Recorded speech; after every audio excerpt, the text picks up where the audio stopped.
What's up, family? It's been a really interesting day, to say the least. To be interesting, to say the least. How's everybody doing? How was your night? How was your day? How things going? Today we're going to talk about something pretty simple. Yeah, we're going to talk about something pretty simple. My Instagram people, unfortunately, will not be on tonight or today because Instagram has stopped us from doing it. I don't know why. Perhaps we'll swallow the fly. How was your night? Yeah. How was your bed? Instagram has stopped us. I don't know what Instagram is doing. I don't know why Instagram is doing it, but Instagram is doing it. Now, that means that if you are on Instagram, you will not be able to hear what we're saying here. You'll have to watch the replay and go from there. I have tried everything I could with my little Instagram, but it did not work. And you also notice that I am not standing, I am sitting. And so that's another thing all to itself. So, how y'all doing today? I appreciate everybody that came last night. It was amazing as always. You guys, what does that thing say? You guys rock. And so today I want to go on and get into this subject a little bit deeper. I'm going to give them one more try, guys. I'm giving it one more try. So today we're going to talk about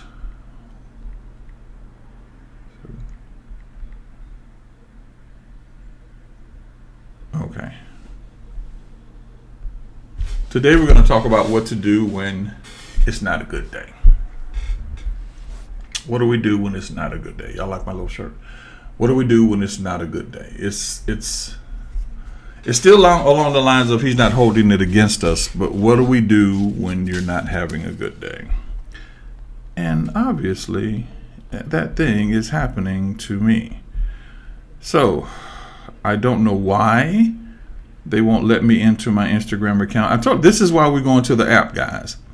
This is why we're going to the app, because man, these people, man, it's if it ain't one thing, it's another.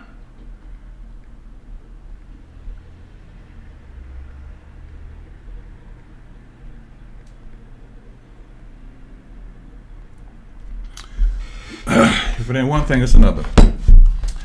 I want to talk today. I do have passages and scriptures and that kind of thing. Those of you that know me, that is how I roll.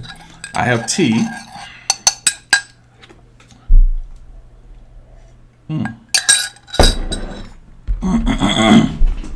I have tea.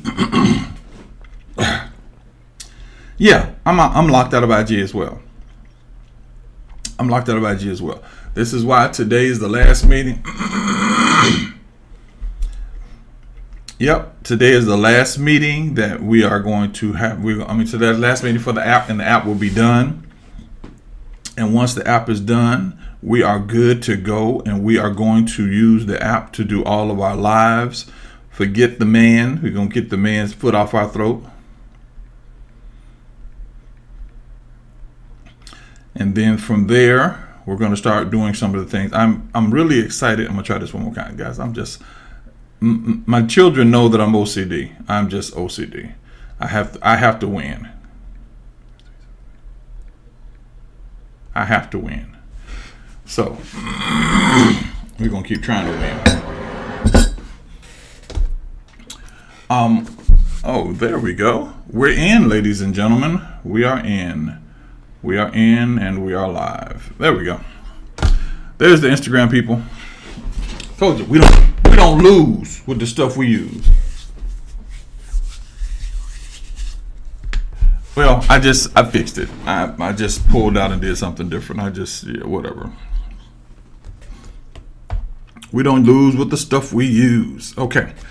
So, I want to be a little transparent this morning. I'm going to talk about something that has to do with me. I want to be this transparent this morning.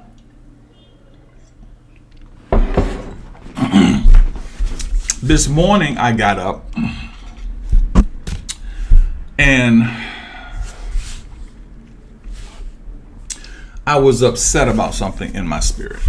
I got a call from one of the people that's going to be a part of the retreat, and it was a little bit of a struggle for them. They're having a struggle getting to what's happening right now in their lives, and it is amazing to me, and I think I do it too.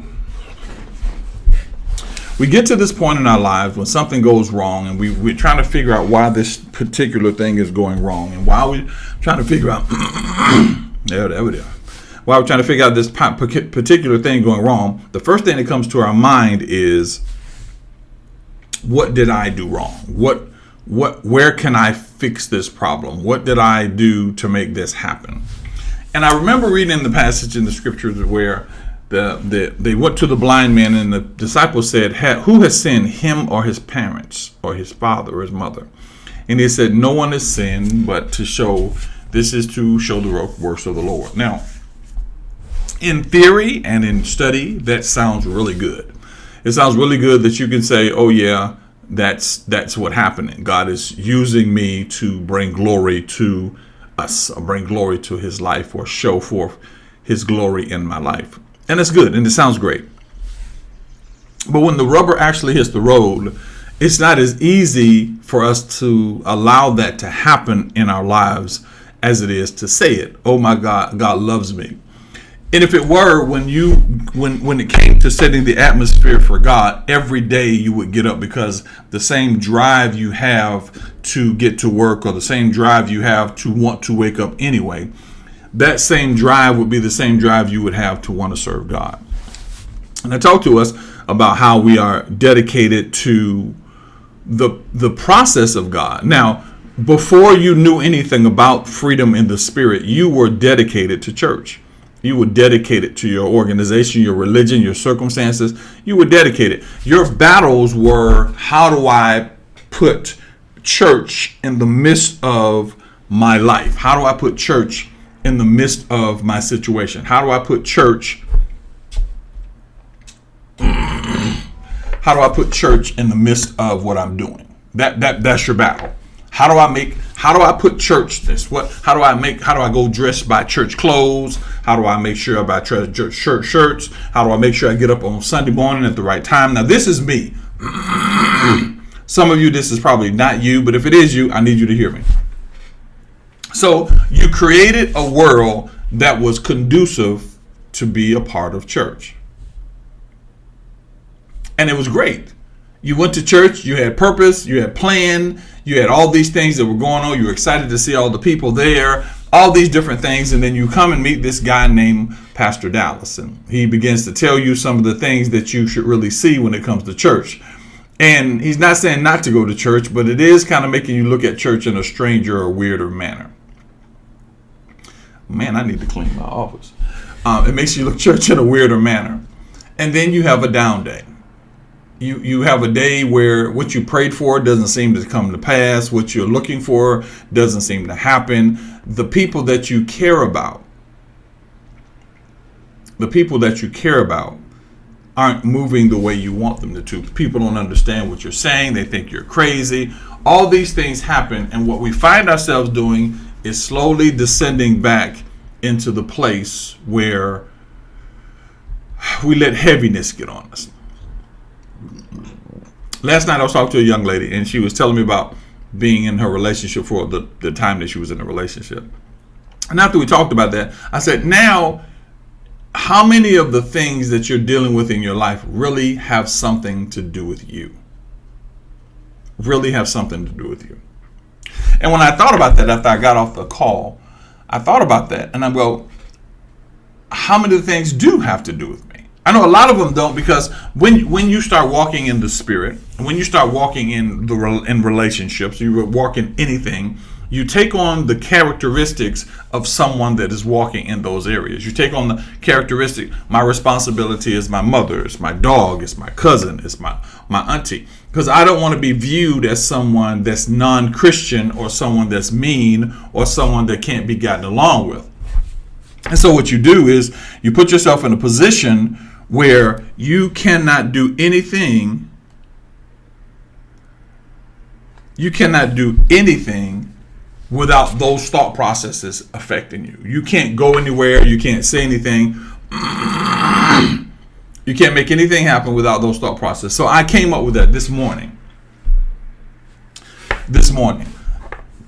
It bothers me that I can't get everybody to this conference. I promise you next year's, because we're going to do this yearly, next year's conference will be a whole lot different. There'll be a lot more people there, and we'll deal with a lot more things. But this year, it was just something that God said, and those people that were there, they're there, and those that can't make it. And so we did the live streaming. Now, the live streaming had a lot of ingredients, and people saying no, and it was a lot of the background stuff you guys don't see. You don't see the fact that going, well, wait a minute, if you're going to do this, it's going to cost you $10,000. If you're going to do this, you're going to it becomes for you the ability to pay whatever and be streaming. And then when Jesus, hold on, let me just finish this up. That's what I need to do.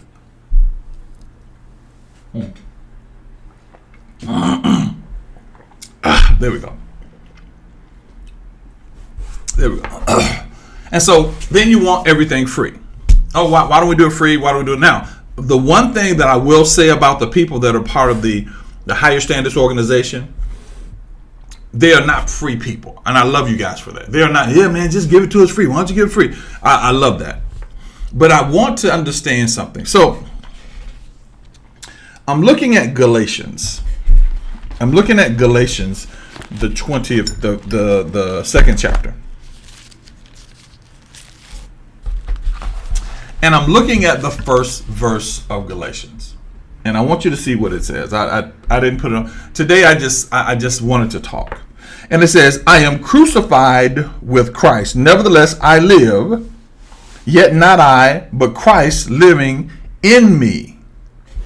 And the life which I now live in the flesh, I live by the faith in the Son of God, who loved me and gave himself for me.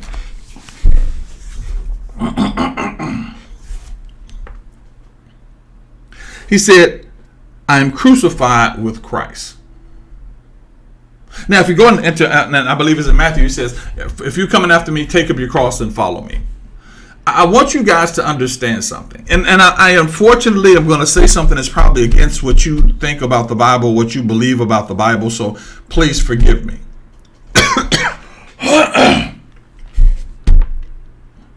Amazing when that happens now, so I start coughing.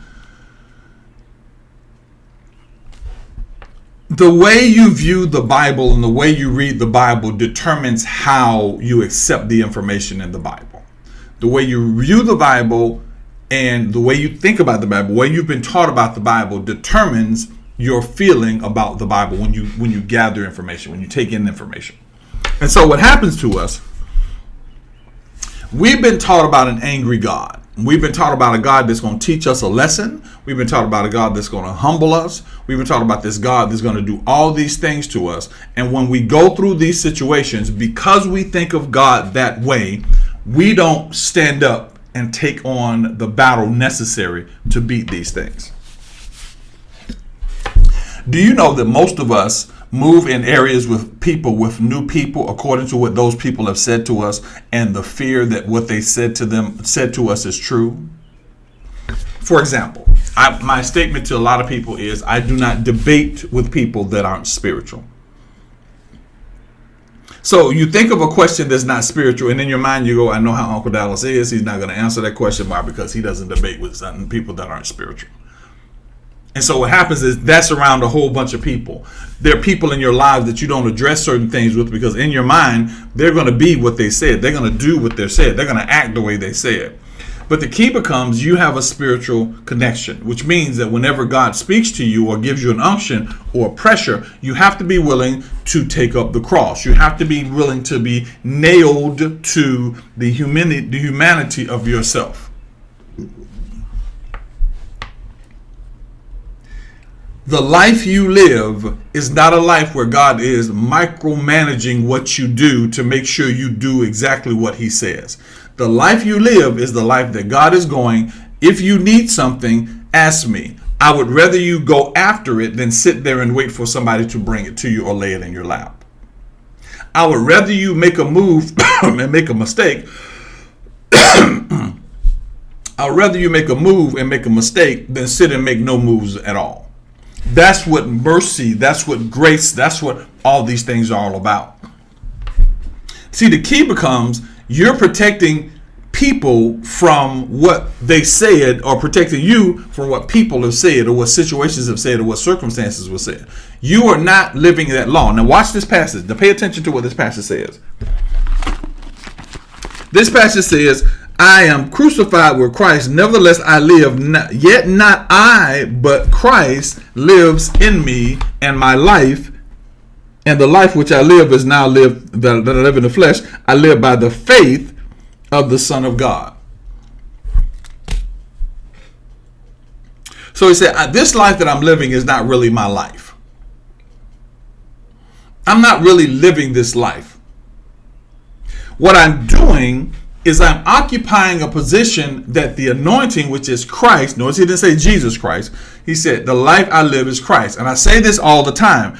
The Son's position is Christ. That's the position of the Son. So that means that anybody that wants to be in the position of the Son has to walk up under the Christ or the anointing.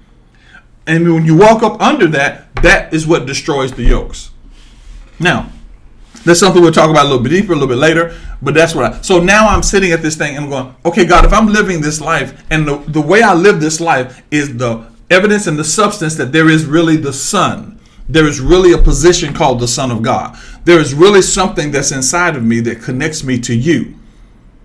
Then why am I going through what I'm going through? Okay, well, Pastor Dallas said I'm going through because there's some things that have to get out of me. Okay, I got that. I'm doing my very best to get those things out of me. But what I realized, he said also, Pastor Dallas said also, that I'm carrying weights that don't belong to me. Now that's a little more harder to let go of those weights, because in my mind, my daughter, who is 27 years old, needs me. My son, who is 35 years old, needs me. I feel like I'm a key ingredient to this world, and if I pull myself out of this world, what I end up doing is leaving those people to hang. I'm letting them hang. But if I haven't trained them in this area, then it's my fault that something happens in their lives. It's my fault if something goes wrong in their life. And so what I have to learn to do is to live the life according to what Christ or the anointing in my life offers or presents. The key to that is understanding the level of God's love in your life and the power of God's love in your life.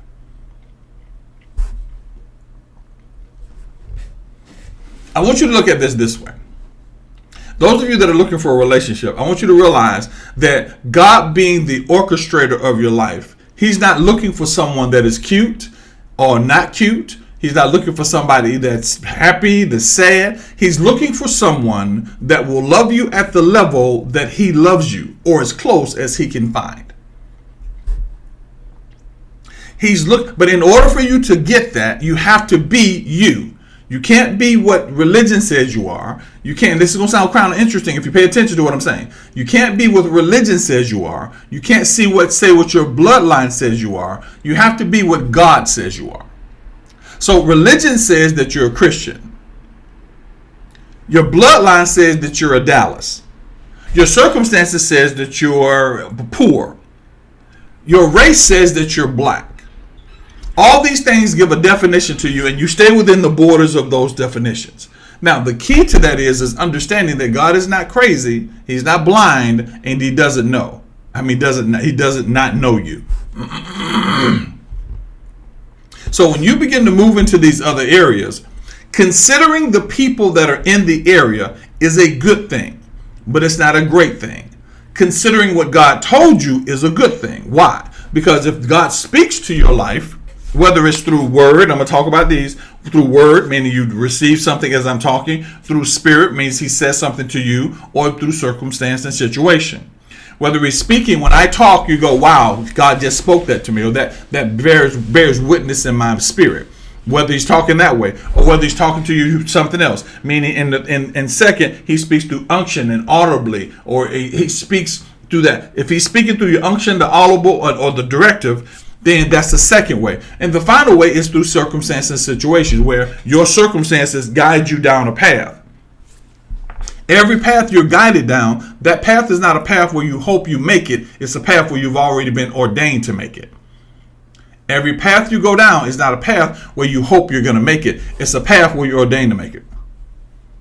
You follow me? Got it. So now you're in this time, in this crazy time, you're going, okay, God, what am I doing? Why am I dealing with this thing? Why am I dealing with it? You're dealing with it because the humanity of who you are is pressing against the power of who you are. Your humanity, your securities and insecurities are pressing against the unlimited power that you have in your life. And it doesn't compute in your brain. Your brain is not computing the fact that you don't know what tomorrow is going to bring, though all the evidence are to the contrary.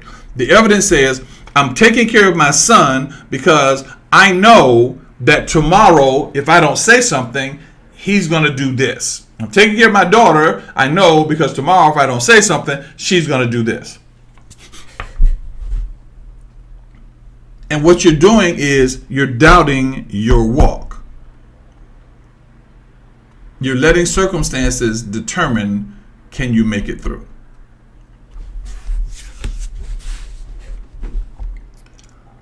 And so now my concern has been how many people are really going to make it to the conference?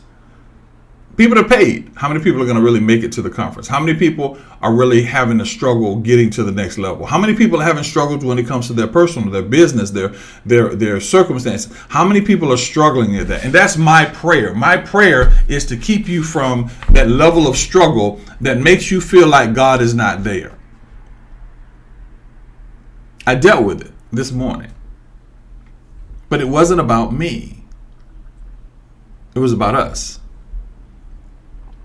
It's about every person that comes on and listens to me talk, and every person that is reaching for hope and hoping and believing that I say something that will help their lives go on for another day. It's about the fact that when I get up in the morning, that I talk to God, and the weight of everybody that is on here, the 250 people that follow, the 170,000 that are connected. My weight is, how do I get you guys to see God the way He is? How do I get you to overcome these situations and don't stop in the middle of the path because something is difficult? How do I get you to become soldiers in your life, which means some things you have to let go of and not set them, some things you have to set free, but you don't have to let go. That becomes my pressure. That becomes my weight. It becomes my weight because I'm OCD. So it becomes my weight because I think about the fact that there's one of our sisters had to have one of her toes amputated, and one of them is homeless, and one of them I think about these things, and I think, God, what do I say? What do I release into this world? That becomes my burden. That becomes the thing I carry under my mantle. It is not the finances. Everybody that knows me knows that if somebody gives me $1 billion tomorrow, I'm in the same place doing the same thing. The only difference is Mrs. Dallas will probably have a house, a custom house, which will probably be big enough so y'all can come over to our house, because that's how she is. So what is the burden that's holding you? Is it something they told you? They said, well, if you don't lose weight, you're going to get diabetes. If you don't lose weight, you're going to have cancer. Is it something that has happened? My children say they don't like me. My mom says she doesn't like me. Is it the fact that people don't hang around you? I don't have any friends. Nobody wants to talk to me. Is it the fact that your doctor told you or diagnosed you with something because he had to put a name on the transition that's happening? What is it that you're carrying that anytime it's touched, it makes you wonder, is God real? Or you may not say it out your mouth, but it makes you wonder, is God real? Is it the thing that you are trying to get your wife to understand, or the thing you're trying to get your husband to understand? Is it the fact that you feel like you are the only one trying to serve God? Everybody else is not trying to serve God. What is that thing that makes you want to back away from the press to the next level? Is it rent? Is it car note? Is it bills being called? Is it a friend of mine said something the other day. I was almost about to say his name. A friend of mine said something the other day. He said, why would God let certain diseases happen to children? What is that thing that is causing you to not move? Now let's look at the other side of that. Everybody on here, the promise of Philippians is, my God shall supply all of my needs. And right now, we've been taught there's so many things you got to do to get the needs supplied. It becomes monotonous. It becomes enraging. It becomes just stupid. So I got to make sure I pay my tithes, make sure I'm at church 5 days. I got to make sure this, I got to make sure that, I got to make sure that. And so what you do is you stop wondering, is God going to supply the need, and just live with the lack of the need. I'm going to live with it just like it is, man, whatever. But let me tell you the one thing that you have to do. Ask, seek, knock.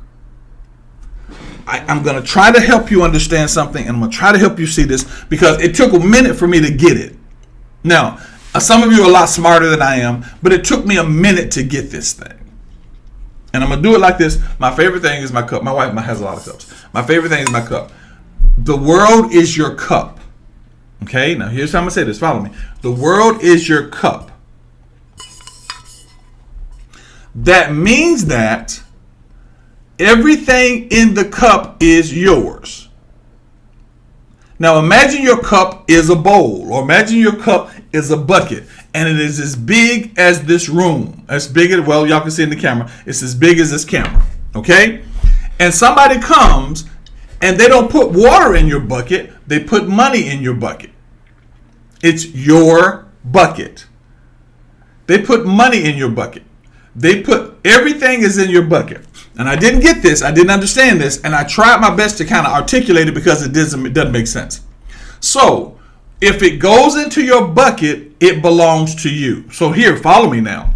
If someone if someone puts $100,000 stack of money in a band, they put it in your bucket, and they put a 100-pound weight on it. And once they put the 100-pound weight on it, well, let's say 1,000-pound weight on it. They put 1,000-pound weight on it, and once they put 1,000-pound weight on it, okay, thank you, babe. They put 1,000-pound weight on it. It's sitting in your bucket, and the $100,000 is sitting on under a weight.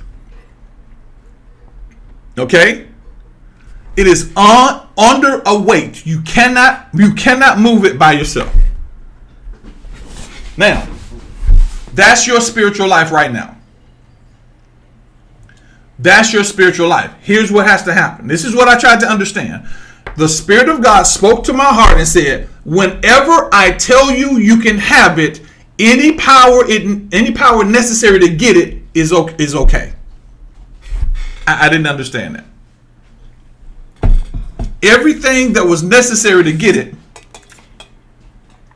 Y'all know I got the greatest wife in the world, right? Yeah. Y'all should be like Miss Kendra. I'm not going to say that. So now, let's go on. So let's say this is so they take it. Let's make it your house. So you walk in and you try to move it. So you're trying to push the weight off because you want the $100,000.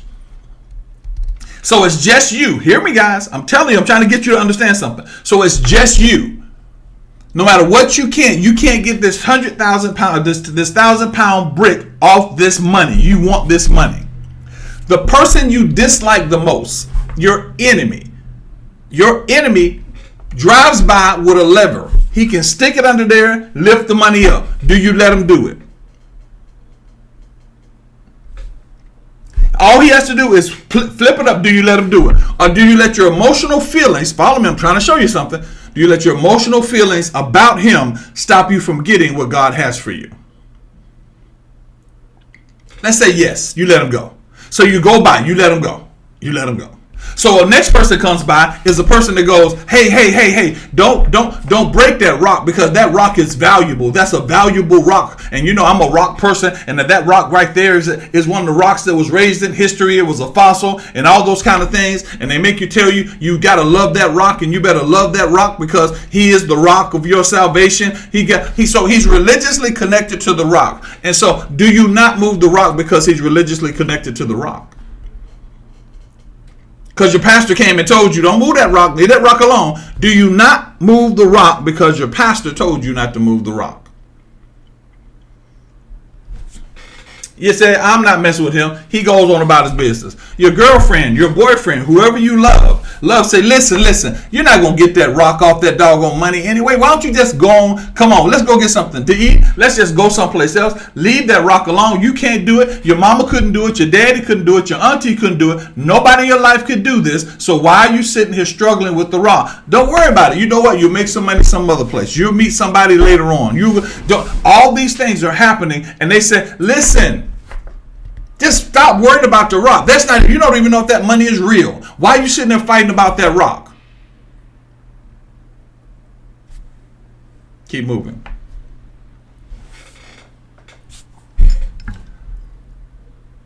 Your circumstances come up.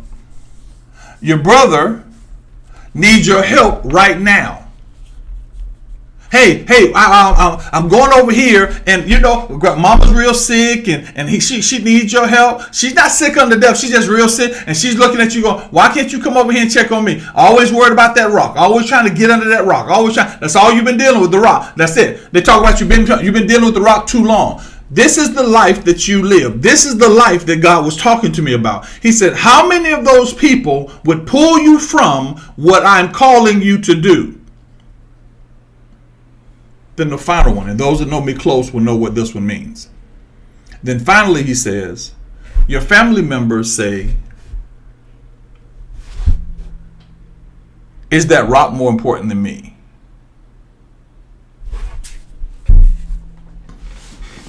Is it more important to me?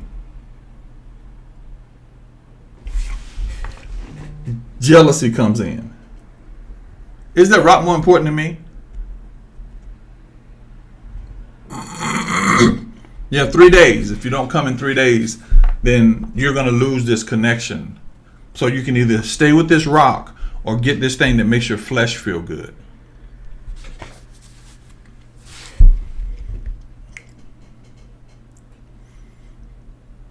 He said, anytime that I say something or I give something, you have every power and effort to get it.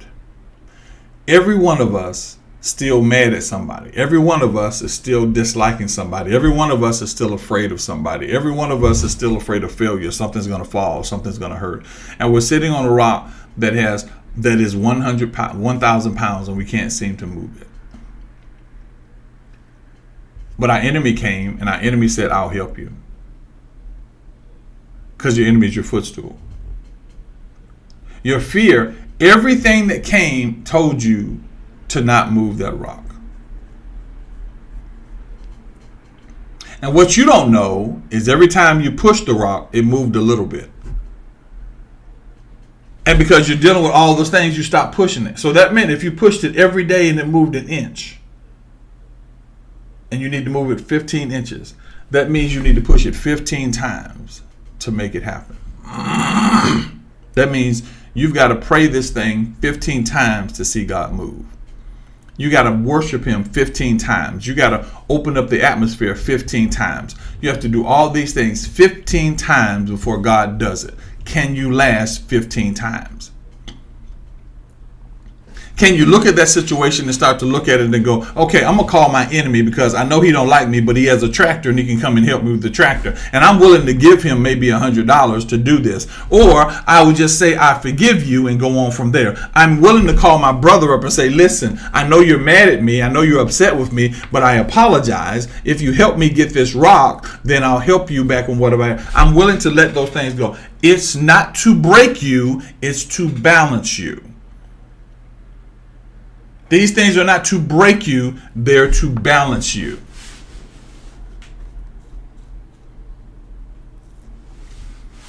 You follow me? So whatever you're dealing with, all these little spirits around you to keep you from not moving the way he wants you to move. All these little demons and dirts and all these little golden calves are stopping you from moving. Why am I still here? I'm still here because God told me to talk to somebody and I didn't talk to the person because I was afraid of what the person told me. And why am I still here? Because I was supposed to do something and I was afraid if I do something, I think I might be in danger. Why am I still here? Because that person got on my nerves and I don't want to be bothered with them anymore. So leave me alone. Just get away from me. Why? You're still here because the love of God has not allowed you to move any further because you still carry things that separate you from his love that you carry.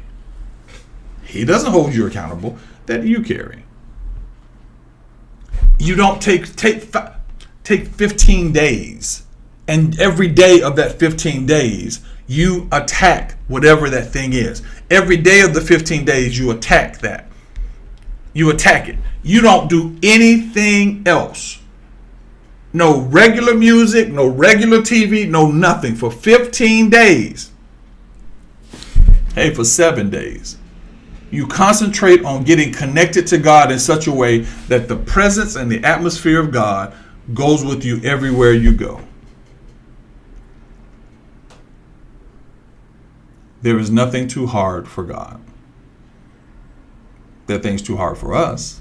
There are things too hard for our situation, but there's nothing too hard for God.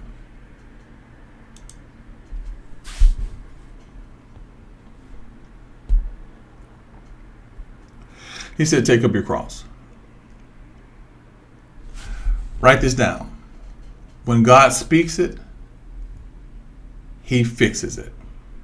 When God speaks it, he fixes it. Now, what does that mean? When God speaks something to you, he makes everything available to you to make sure you get what he said you can have.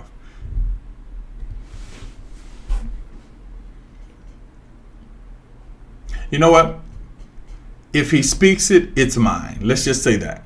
If he speaks it, it's mine. If he speaks it, it's mine. Say that. Everybody type that they can. If he speaks it, it's mine. There is nobody can stop you. If God speaks it, it's mine. Now, he can speak it in any way he wants to speak it. He can speak it through me. He can speak it through your circumstances. He can speak it through your unction. If he speaks it, it's mine. You lay claim of it. You lay hold of it. If he speaks it, it's mine. If he speaks it, if he speaks it, if he speaks it, if he speaks it, you're going to be all right. If God speaks it, it belongs to you. You can get it. You can go after it. You press toward it. If he speaks it, it's mine.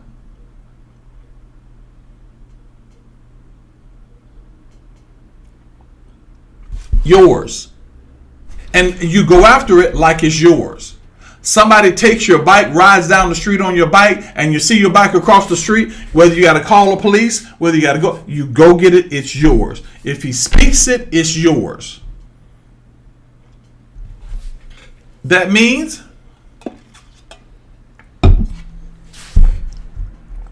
that if you got to go talk to somebody you don't want to talk to, you talk to them. That means if you got to go handle something, you got to handle your business. It's yours.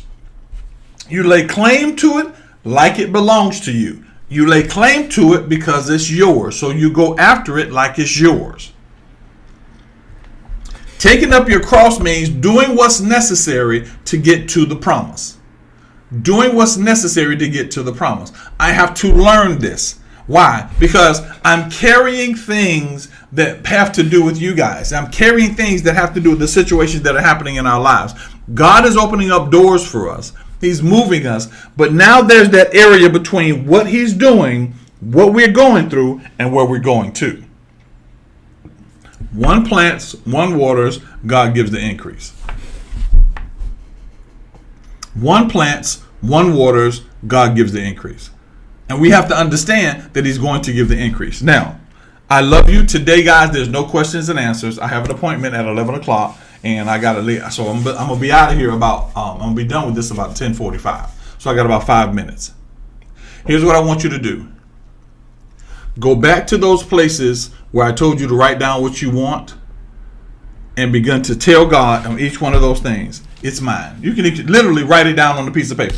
When you got for those things that you want God to do, it's mine, it's mine. And begin to look around your world, begin to look around and say, how is this thing supposed to happen? Pay attention, pay close attention to what he's doing in the spirit, because some of you he's making slight movement, others he's making major movement, some of he's not making movement, he's speaking. So what you have to do is begin to say, it's mine, how do I get it? And what you do is begin to look around for the ways for that to happen. Pay attention. Be aware.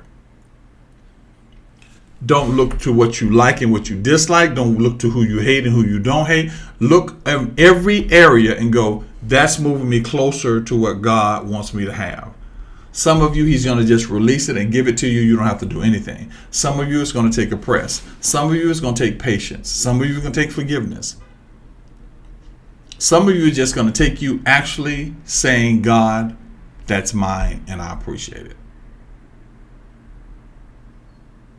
Remember, the stuff that's happening to you, it's not being held against you. It's working for you. Everything you're doing is working for you. It's working for you. It's working for you. So the passage